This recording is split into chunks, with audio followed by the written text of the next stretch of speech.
if you've got a business that's doing okay, don't be seduced into growth.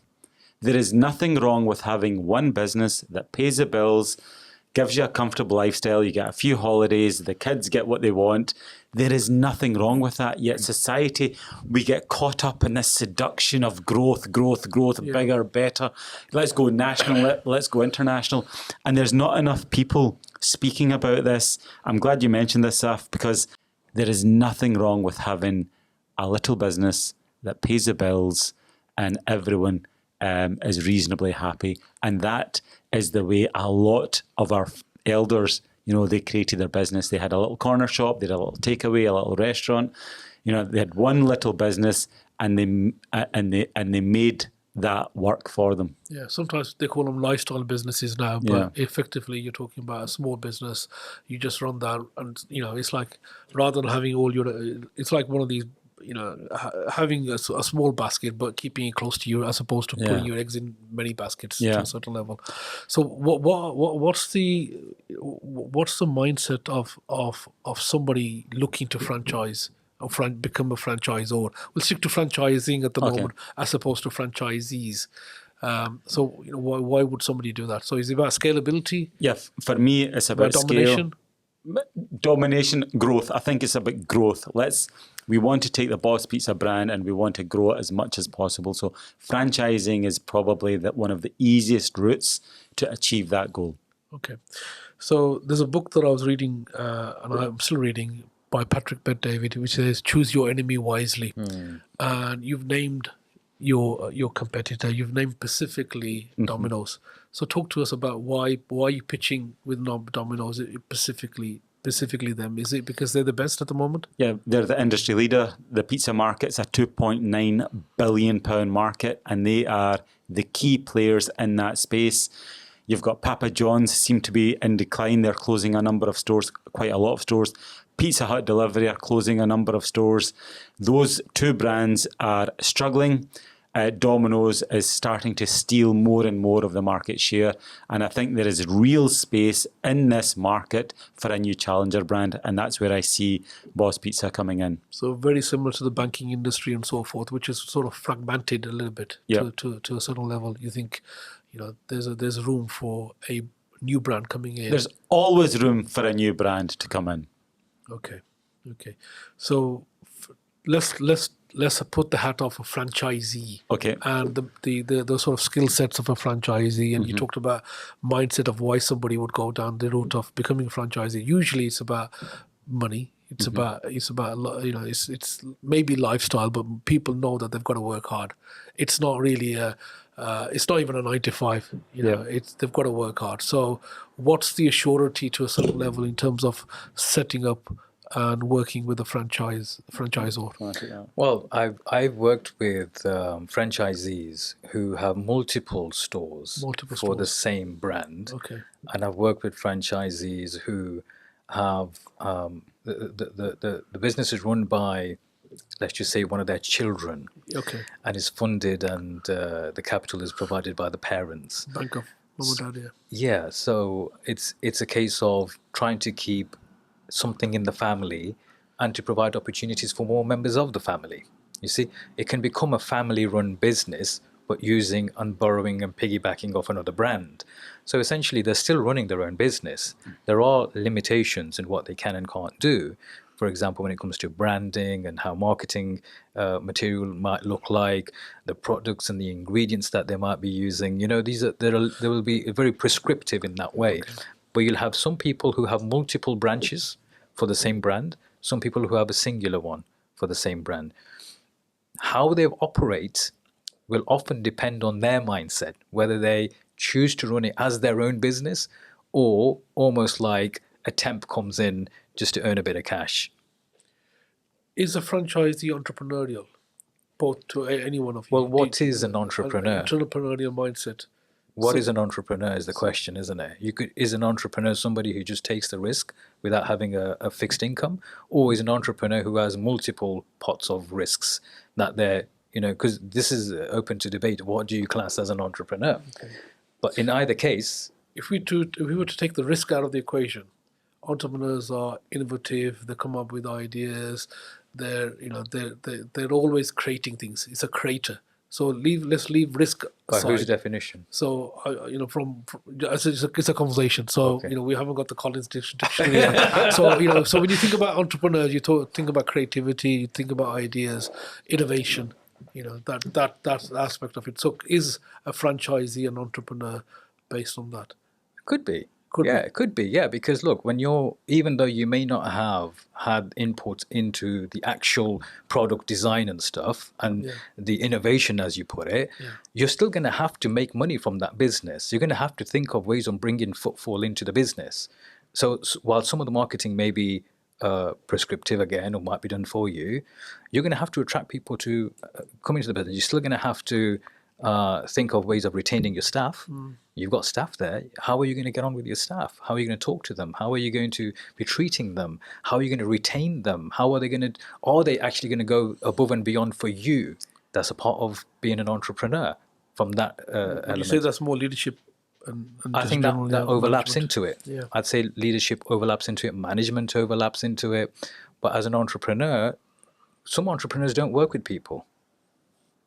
They just have digital products that they could be selling. They're not directly working with people. They're indirectly working with people, which are their customers. So,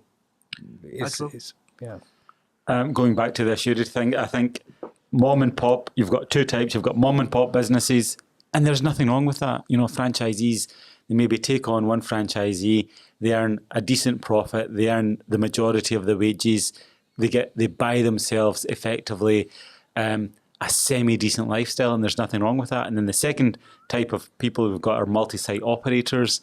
They want to own 5, 6, 7, 10 units, and they make it work for them. So I think it could work. It just depends very much on the individual. And you touched on something very interesting there.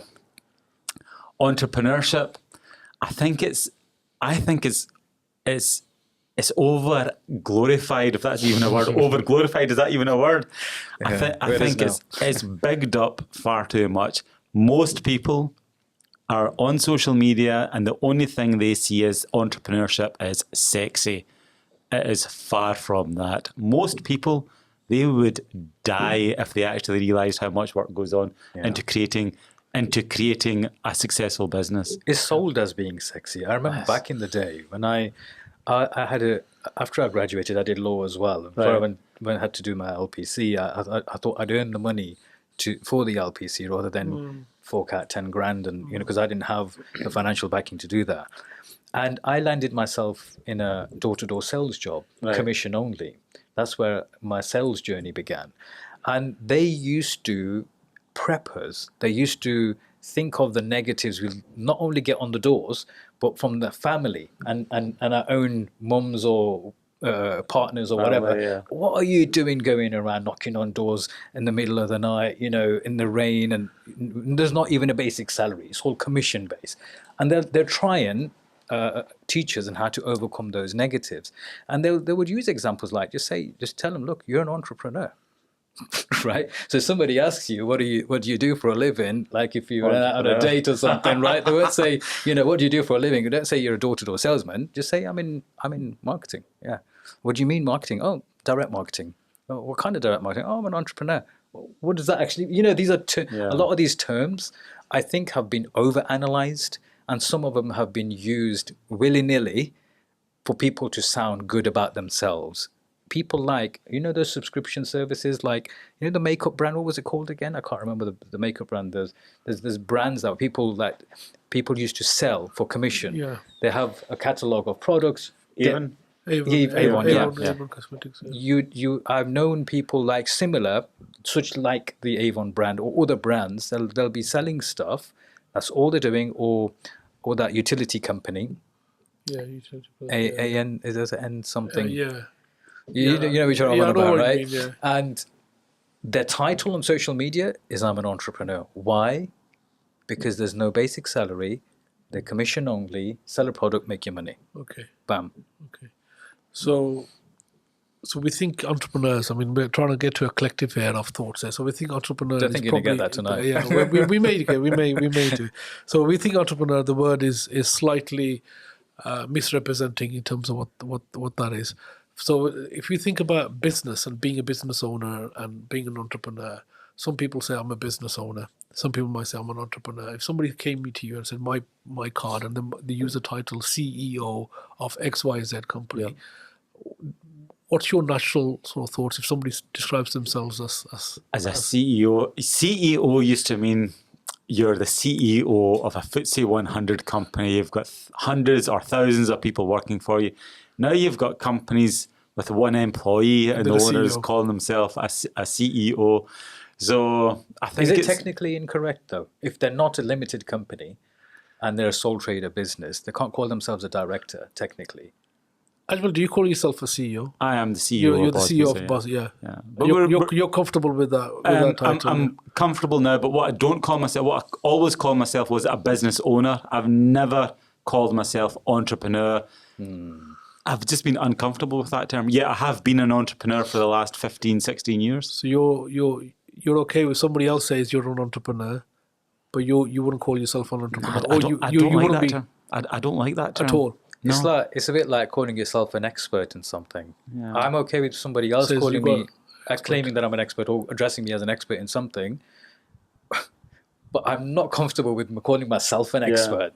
You know, because for me, an expert is somebody who has reached the pinnacle of that field. But would you say you've got expertise? Yes. In certain areas? Because I think expertise is not the whole thing of the whole discipline.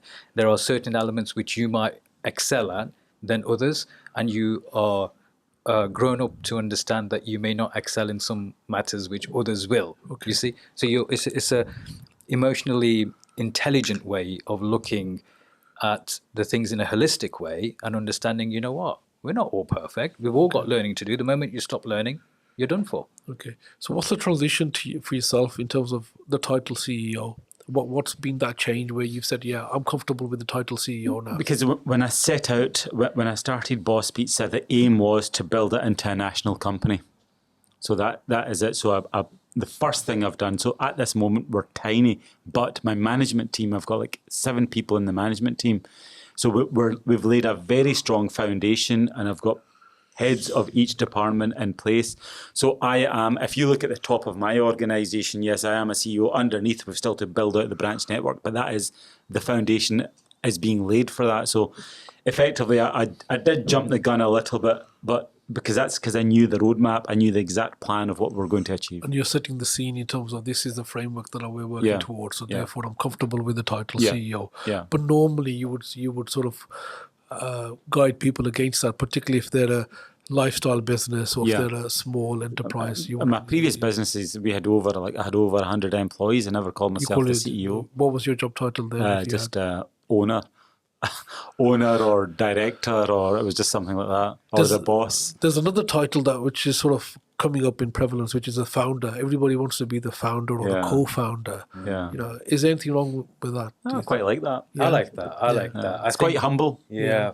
It's not as pompous as some of the other titles out there. And also, there's an aspiration attached to that. If you've got some history with the company, then sure, my company's been running for 15 years.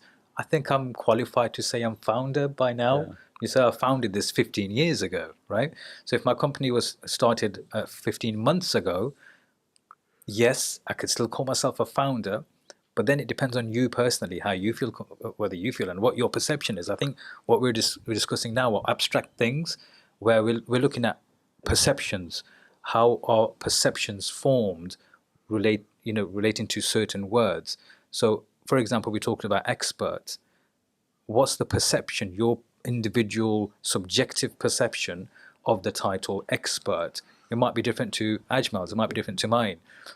But we're going into very unique kind of thinking here based on experience, environment, I don't know, a lot of other stuff. Perception is important. Optics are very important. You know, these are things people look at. But perception is reality, isn't it? Okay. So let's talk a little bit about in terms of the structure of an organization. So if there's a structure there, there's a management team, like you've suggested, Ajmal, and you've got a sort of a roadmap, a blueprint in terms of this is what we've done, this has worked. We've got a roadmap here, we've got a vision here, we're going to dominate this market. This is where we are, this is the growth plan. This time next year, we're going to be in every single city. We're going to do this. You've got a vision there. Now then you're putting that plan in. How different is that from somebody who has got the roadmap, but not necessarily, has got the roadmap, but has got the vision, but not necessarily the roadmap and the structure, but they've got an idea of this is where I am. Because that's the majority of people, I would suggest. I can only speak from experience. When I started my first business, I had no idea. And the reason I've got such a clear vision now is purely based on my experience. I've had 10 years corporate experience. I've had 15, 16 years running my own business. So that's like a quarter of a century of business experience. And that has enabled me to develop the skills that allows me to build out that roadmap and build out that framework to try and achieve that success. Okay. But when I started my first business, it was just trial and error. You just try things, and if they work, they work. If they don't, you try something else. I want to ask you this question because I was on a panel and somebody asked I thought, a very, very good question. Somebody had exited a business, which was about 10 years ago. So they had this business for 10 years and they exited about 4 years back. And they said exactly what you've just said, tried and tested. I've done it, been there, won the T-shirt, it's worked. And now I'm going to do it again in this market. The young lady in this panel basically said, that's all fine, but the world has changed. The world has changed. We're dealing with different things now. TikTok we spoke about. We talked about social media. Not everything is adaptable. Not everything sort of applies. So just your thoughts in terms of your ability. It's your ability to react and adapt. Yeah.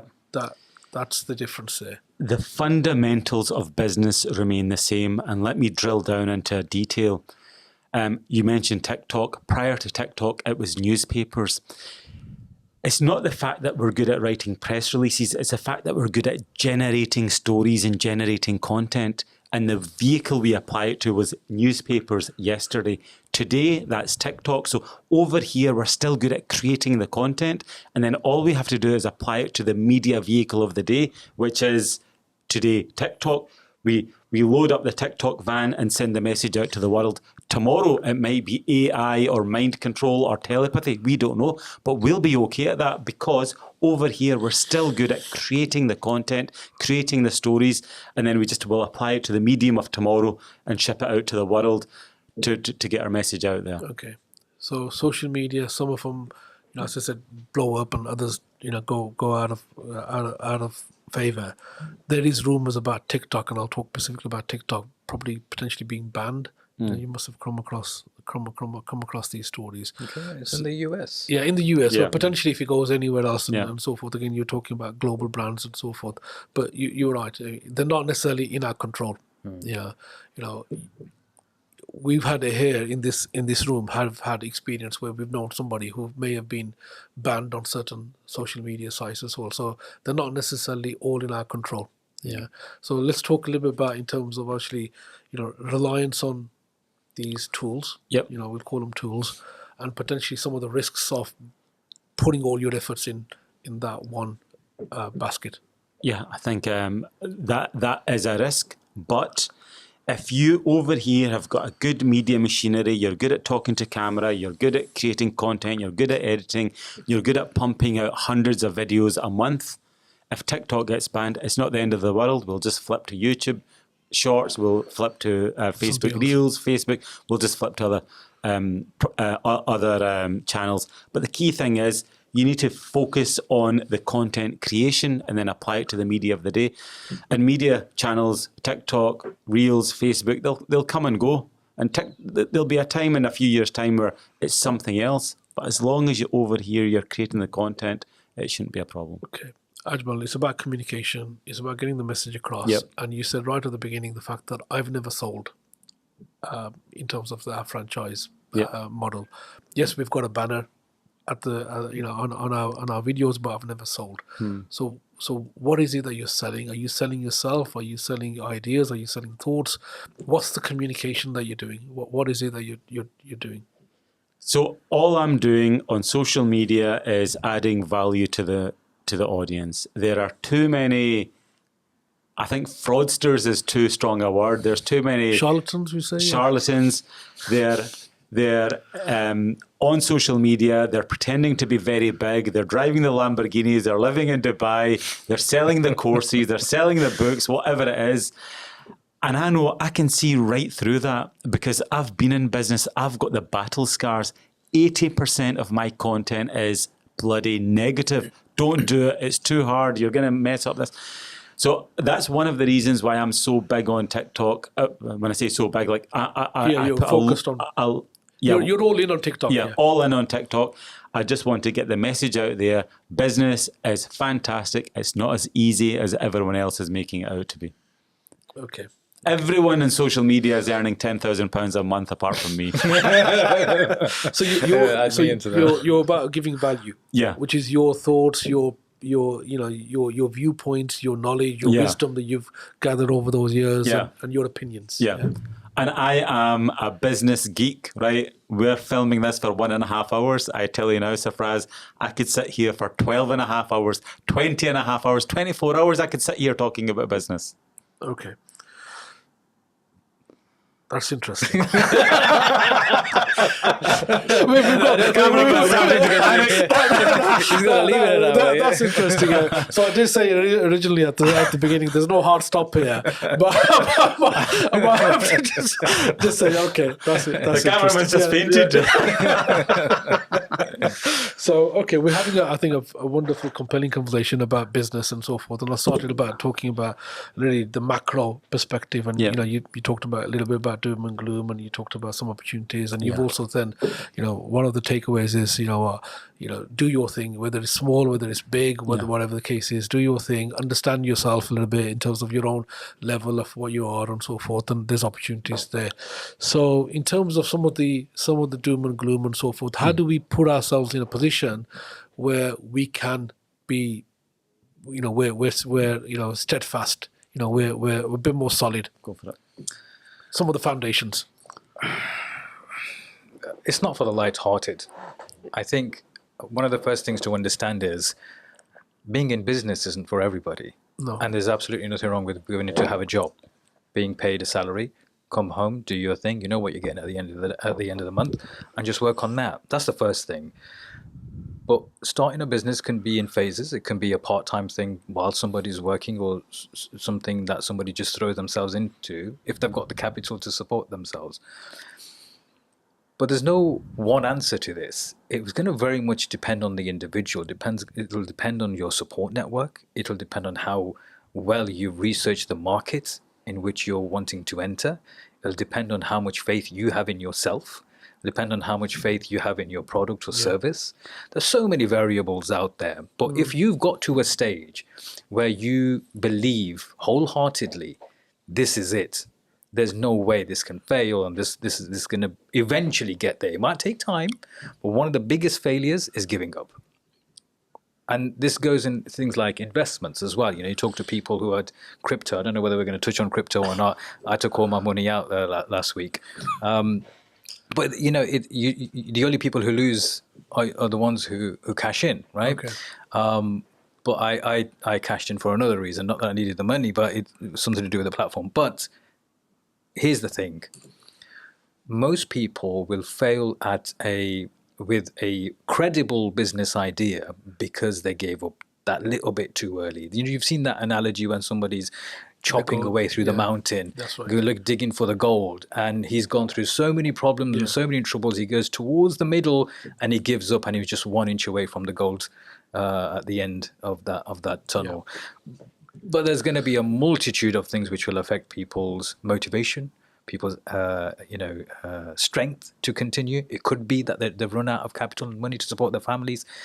There's so many things to discuss here. But I think one of the main things is if you have that USP, and I'm just joking. If you have that idea, just don't give up on it. Keep it going, even on a smaller level, but just don't give up on it. Ajmal, any thoughts in terms of staying relevant? no matter what endeavor you do, whether it's business, it's sport, no matter what endeavor you do, the minute you start to do well, you're going to be bombarded with negativity and criticism. And the one thing you must do is just grow a thick skin, soldier on, and ignore all the haters. And I can guarantee you one thing, and I've experienced this as well. The minute you start a business, everyone's cheering for you. The minute you start to do well, less people cheer. And the minute you start to do very well, the people that were cheering for you turn against you. And the saddest thing is, a lot of the hate comes from within your circles. Within your friends and family. Yep. So a few chuckled at that one. I think you can relate by the sounds of it. Okay. Let's talk about support, peer support, and okay. So, I often phone you up, Majid, and say, I'm feeling a little bit down on this. This is what it is, and we sometimes get consumed, and perception and is probably a little bit out of line, and our perspective is slightly different, and so forth. So how do we get that support structure, even if it's not within the close friends and family? I'm gonna flip that back to you, Sarfraz. You've just mentioned something very interesting there. Yeah. As us business owners, there is this a persona that we've got to sort of maintain, that we know what we're doing. And for us to admit, you know what, I'm having a really bad week. Things have really gone to shit. And we can't just turn up and start telling the world that. And what you said is something very important. So what did you phone? So you phoned Majid and said... I've phoned Majid a number of times to say the fact that I'm not sure if I can do this anymore. Yeah. I'm not sure if I'm the right person. I'm not sure if this is working out for me. Yeah. I open up, vulnerability to a certain level. To how many people? Just Majid, or to a number? I find it hard to talk to that many people. Yeah. And I connected with your good self, and so I'm very comfortable with you. And I've said this to you before, that I can openly talk to Majid, because he's close enough, but I don't. We go our different ways a little bit as well, and I feel that I can talk to him because, I'm not with him all the time. Yeah, and he's not going to be judging me as well, and he can give me what I would say wisdom and knowledge. Yeah, and a sounding board. But not I can't talk to everybody. Yeah. So, for example, again, he's probably listening to this, but I wouldn't be able to talk to my business partner on this. I wouldn't be able to talk to my management team on this. I wouldn't be able to talk to somebody else that I talk to who's a sort of in our same field, but I see him as a competitor, but we're friends. You know, you can have frenemies if you want to, or, so forth. So there's certain people you couldn't talk to. An extension of that point is entrepreneurship at the top of any organization is very, very lonely, and we can't just turn around to our team and our colleagues and just sort of share what's in our hearts, because a lot of times it's vulnerable, it's negative, and these people are looking up to you. And if you turn around to them and say, "Well, I'm really struggling," in whatever capacity, it's quite an uncomfortable place to be. Taken advantage of. Is there coping techniques or coping mechanisms? Because we all need that a little bit. Would you say? One of the ways that I combat that is, let's be clear, entrepreneurship is bloody lonely, right? One of the ways I combat that is I always have one person that I can speak to at this moment. I've got another business owner in a completely different sector, and I can open up about issues that I've got, and they open up about issues that they've got. But we wouldn't have those conversations, exactly like yourself. We would not have those conversations with anyone else. So I think a coping mechanism is find a trusted partner, we'll call it, that you can use each other as a sounding board. That's a great help. Give you a bit of challenge, maybe some support, give you the right level of perspective and so forth. Yeah. So if somebody doesn't have that in their mechanisms, and they, sometimes people go to mastermind classes and they go to networking events and so forth, or you talk about mentors, finding a mentor. How would you get that sounding board? How would you do that? It's hard. Majid, we're both looking at you at the moment. For your words of wisdom. If you're looking for anyone, the man's here. He's got a big shoulder to cry on.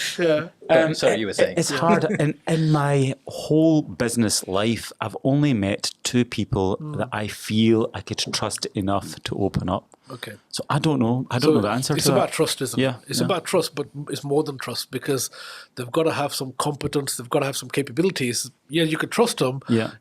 We trust certain people. I can trust my brother, but he might not have necessarily the right sort of skill sets, the techniques to actually put it in perspective. I can talk to him for an hour. Yeah. But he wouldn't understand it. Yeah. He wouldn't be able to relate to it. And there's only certain people that would be able to have that wisdom, the knowledge, the experience, the right level of sort of articulation and talk to you. Yeah. So it's quite difficult, I think, finding that person. There's also sometimes, because we mentioned social media, until you find that person